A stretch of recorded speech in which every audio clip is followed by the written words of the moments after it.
This is the path of the medicine healer. This is the path of acceptance. You shouldn't blindly believe anything I'm going to share with you in this video. You shouldn't blindly trust anything I say to you here. I encourage you to question everything because I believe truth needs no convincing. Please join me as I perform the invocation of the 7 directions. I will now perform the invocation of the 7 directions. To the wisdom keeper in the east, element of air, I will find the truth in the silence of my mind. To the warrior knight in the south, element of fire, I will create with my thoughts, words, and deeds. To the medicine healer in the west, element of water, I will express myself honestly, authentically, and transparently. To the temple priestess in the north, element of earth, I will give more than I receive and ask for what I want. To the mother below, queen of the moon and earth, I will forgive myself as I forgive others and forgive others as I forgive myself. To the Father above, king of the sun and creator of the universe, I will trust in the unknown and have faith in the impossible. To the all, the here and now, the center direction, I will love all as I love myself and love myself as I love all. As above, so below, as within, so without, so be it, so it is. Amen. The path of the medicine healer is the 3rd path in the path of the pentagram. First, the warrior knight hits their rock bottom, begins to surrender to a higher power. They begin to awaken to the truth that exists within us all. As they climb to the state of awareness, they become the wisdom keeper. And they become aware of how our beliefs, thoughts, words, habits, and behavior create our reality. As the wisdom keeper begins to see his or her own reflection in their reality, they start to walk the path of the medicine healer, the path of acceptance. My path of acceptance, my path of the medicine healer began when I hit my rock bottom and started to recognize that it was my time in foster care that was creating problems in my intimate relationships. It was my father's behavior of being jealous, controlling, and manipulative that was manifesting and expressing itself through me. I started to work with psychologists, therapists, and counselors. I started working with hypnotists and practicing emotional freedom technique and other techniques used to help me release my emotions. And although I found some results in those practices, the real results I began to experience came when I went to Peru to experience my first shamanic ayahuasca retreat. For those of you who aren't familiar, ayahuasca is a very powerful psychedelic brew created by the shamans in the Amazon jungle and the Andes Mountains.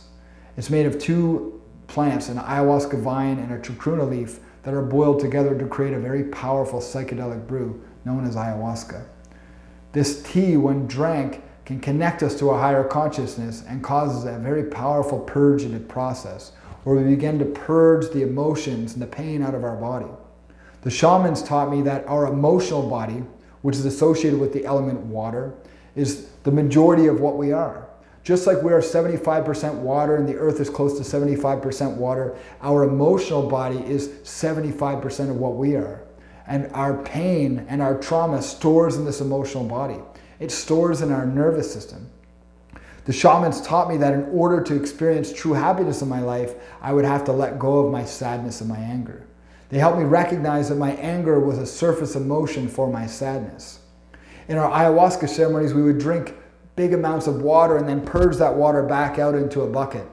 As we purge that water out, it would bring with it the pain and the trauma that was existing inside of us, that was trapped inside of me. The shamans helped me recognize that I would have to learn to forgive myself and forgive others if I was going to find freedom in life. I would have to learn to forgive myself as I forgave others and forgive others as I forgave myself. I would have to ask forgiveness from those I've harmed, whether directly or indirectly through different practices. They helped me learn that as I judged others, I was really judging myself, and that the judgments I had of others were reflections of ways that I judged myself. Dr. John Demartini, one of the men in The Secret, the movie The Secret I mentioned earlier, once said that if you take a dictionary and find every word where you can judge other people, and then put a person's name beside that word who you believe fit that description, you can then find a time in your life where you behaved the same way. Our judgments of others are reflections of ways we still judge ourselves. When we experience painful situations in our life, we create judgments, we create beliefs. And I learned that those beliefs stay locked into our subconscious mind as long as the pain exists in our emotional body. You learned in the last video that up to 75% of our core beliefs are formed in the first 12 years of our lives. You learned that between 40 and 95% of our decisions every day are a reflection of those beliefs that we form. Well, what I learned from these shamans is that our beliefs are locked in with our pain.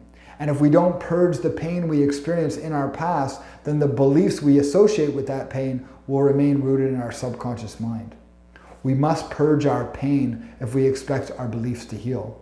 We must purge our pain if we expect our unconscious behavior to change. I recognize that trauma stores in our nervous system. Pain stores in our emotional body. Now you might say, well, I've never experienced a trauma before. The word trauma is very misunderstood in our modern society. A trauma might look like something really severe, but it doesn't always have to. If a child gets an 85 on their math test and comes home and mom and dad says, why didn't you get 100? That can store as a trauma in our body. That can create a belief that we're not good enough and that we don't deserve love. Trauma exists on a spectrum, and there are many types of traumas that we all experience. I learned that this pain locks in our beliefs and our fears. When we experience painful events, that pain stores in our body and it affects our beliefs and our behavior. The ancient Kabbalists, alchemists, Christians, and Catholics called our pain demons. And they believed that our pain was intelligent and that it acted almost like a computer virus in our body. Again, if you imagine that we're playing a video game and that this avatar is the way that you interact with the world around you, then you can imagine our pain like a computer virus that manipulates our behavior, just like how a computer virus manipulates the behavior of a computer. If you've ever said something you didn't mean or acted in a way you didn't want to act, but it almost seemed like you had no control, there's a good chance that your pain was acting for you. It's a good chance that your demons or your viruses were acting for you and manipulating your behavior without you even knowing. Our pain is often the result of our intergenerational trauma, the trauma and the pain that was passed down from our parents and our grandparents and our great-grandparents. When we trace back our current behavior, maybe you have behavior like me, jealousy, controlling, manipulative behavior, insecurities. As I trace that behavior back to my childhood, I learned that I received it from my parents and my grandparents and the influential people around me. As I traced their behavior, I learned that they got it from their influential people, and it goes all the way up the line. In order to truly walk the path of the medicine healer, we must heal our intergenerational pain. We must heal our intergenerational trauma that was passed on to us from the generations before us. As I started to move through this path of the medicine healer, I had to express all of my pain. I had to forgive everyone in my life that caused me pain. I had to forgive myself for all the ways that I caused myself and others pain. I had to confess every shameful act, every regretful, guilty act I'd ever committed in my life. This ancient practice of confession isn't just reserved for religions. It's been practiced by ancient traditions all over the world. When we confess our sins or our misaligned behavior with another human being, we allow that pain to begin to release. We allow ourselves to start to let go of the emotions associated with that pain. When we confess our sins to another human being, we learn to accept ourselves. This is the path of the medicine healer. This is the path of acceptance. It's about purging our pain, purging our trauma, forgiving ourselves and others, learning to develop compassion for ourselves. As I moved throughout this path of the medicine healer, I confessed every single sin I'd ever committed. Sins like drinking and driving, using heavy drugs, being verbally abusive in my relationships, manipulating, being jealous, being insecure and controlling. I had to confess everything that I experienced in order to find the freedom and liberation I truly desired. The path of the medicine healer is the acceptance of who we are and who we've been. It's the acceptance that we are creating our current suffering based on the pain and suffering we experienced in our past. And that the pain and suffering we experienced in our past is a result of the relationships and the situations we had in our past. The path of the medicine healer is the purging of our intergenerational pain and trauma. It's the purging of the pain that still exists inside of our emotional body. It's learning that our pain locks in our beliefs. Our beliefs generate our thoughts, and our thoughts influence our words, habits, and our behavior. It's learning to accept ourselves no matter what we've done in our past, because our pain of our past is the result of the pain that we've experienced as well. Our regretful decisions, our guilty mistakes, our so-called sins are the result of the pain that we received. And so we learn to develop the divine practice of compassion. Compassion for ourselves, compassion for others, recognizing that there are no evil people in the world. There are only sad children who haven't healed yet. There are only people who haven't healed their own pain. And that our behavior, all of our misaligned behavior, is a result of the pain that we haven't yet healed. As we heal our pain, as we purge the pain from out of our emotional body, we learn to have compassion for ourselves. And therefore, we learn to have compassion for others. We learn to recognize that all the ways we judge others are really reflections of the ways we judge ourselves. And the judgments that others put on us are reflections of the ways that they judge themselves. So again, we learn to have compassion for ourselves and others. The archetype of the medicine healer is associated with the archetype of Archangel Gabriel, the element water, the liquid in our universe. She's associated with our emotional body, with the body associated with the element water. The ancient alchemists said that tears are the decrystallization of hardened emotions. That when we release our pain through our tears, through our sweat, through our self-expression, through our words, and in our purging, whatever way whatever form that takes, we begin to heal our emotional body. As our emotional body heals, the rest of our being heals too. We learn to express our truth and to live authentically, because the love we receive when we're not living authentically is not truly received. If we people please, if we seek validation, if we pretend to be someone we're not, then the love we receive isn't actually received, and we feel a state of darkness, a state of void.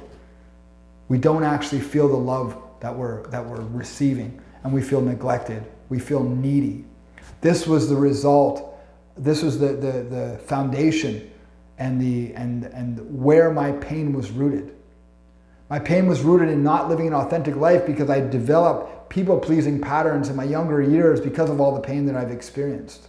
As I healed my emotional body, I learned how to express myself more authentically, how to be the person I really knew myself to be.